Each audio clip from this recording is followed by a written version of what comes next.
வணக்கம். இன்றைய காலை முக்கிய நிகழ்வுகள். நாடாளுமன்ற அத்துமீறல் சம்பவத்தின் தீவிரத்தன்மையை குறைத்து மதிப்பிட்டுவிடக் கூடாது. அனைத்து தேவையான நடவடிக்கைகளையும் மக்களவை சபாநாயகர் எடுத்து வருகிறார் என பிரதமர் மோடி உரை. உலகின் மிகப்பெரிய வர்த்தக கட்டிடம் சூரத்தில் திறந்து வைத்தார் பிரதமர் மோடி. இதேபோன்று இசை நிகழ்ச்சியுடன் துவங்கியது காசி தமிழ்ச்சங்கம் விழா. தொடங்கி வைத்தார் பிரதமர் மோடி. சென்னையில் இருந்து ஆளுநர் RN ரவி, முதலமைச்சர் MK ஸ்டாலின் இன்று ஒரே விமானத்தில் கோவை வருகை. மக்களுடன் முதல்வர் திட்டம் இன்று கோவையில் தொடங்கி வைக்கிறார் முதலமைச்சர் MK ஸ்டாலின்.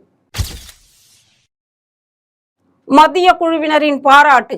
அவதூறு பேசுபவர்கள் கன்னத்தில் விழுந்த பலார் அறை. கட்சி தொண்டர்களுக்கு முதலமைச்சர் MK ஸ்டாலின் கடிதம். தாமிரபரணி ஆற்றில் இரண்டாவது நாளாக வெள்ளம். கனமழை நீடிப்பதால் மணிமுத்தாறு உள்ளிட்ட அணைகள் வேகமாக நிரம்பி வருகிறது. தென் மாவட்டங்களில் கனமழை எதிரொலி. நெல்லை, தூத்துக்குடி, குமரி, தென்காசி உள்ளிட்ட மாவட்டங்களில் இன்று பள்ளி கல்லூரிகளுக்கு விடுமுறை. தென் மாவட்டங்களில் வெளுத்து வாங்கி வரும் தொடர் கனமழை. அத்தியாவசிய பொருட்களை கையிருப்பில் வைத்துக் கொள்ள பொதுமக்களுக்கு ஆட்சியர் அறிவுறுத்தல். சாத்தான்குளத்தில் காட்டாற்று வெள்ளம். பஜார் பகுதிகளில் வெள்ளம் போல் சூழ்ந்த மழைநீர். கனமழையின் காரணமாக 5 மாவட்டங்களில் அரையாண்டு தேர்வு ரத்து.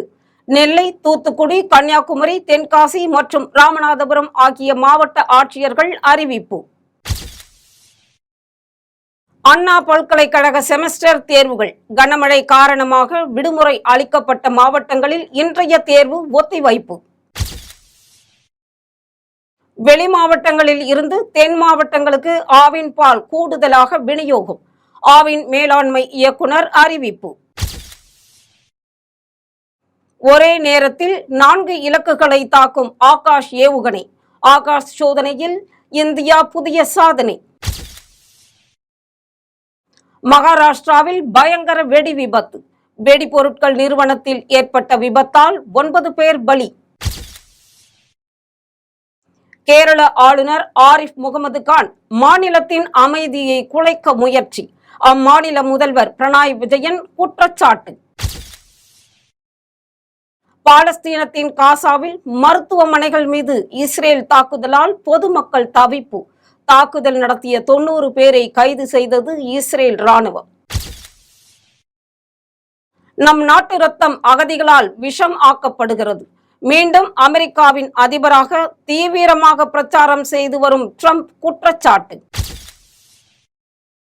1000 கோடி ரூபாய் வசூலை நெருங்கும் ரன்பீர் கபூர் நடித்த அனிமல் திரைப்படம். 16 நாளில் அனிமல் திரைப்படம் சாதனை. அடுத்த மாதம் நடைபெறுகிறது ராமர் கோவில் கும்பாபிஷேகம். இலங்கையில் இருந்து கொண்டு வந்த ராமர் பாதுகைகளுக்கு ராமேஸ்வரம் கோவிலில் சிறப்பு பூஜைகள். முதல் ஒருநாள் கிரிக்கெட் போட்டி.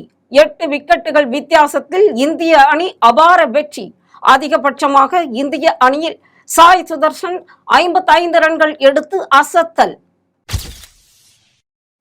இத்துடன் இன்றைய காலை முக்கிய நிகழ்வுகள் நிறைவடைகின்றன. மீண்டும் நிகழ்வுகளை காண தொடர்ந்து இணைந்திருங்கள் ஜிம் தொலைக்காட்சியுடன். நன்றி, வணக்கம்.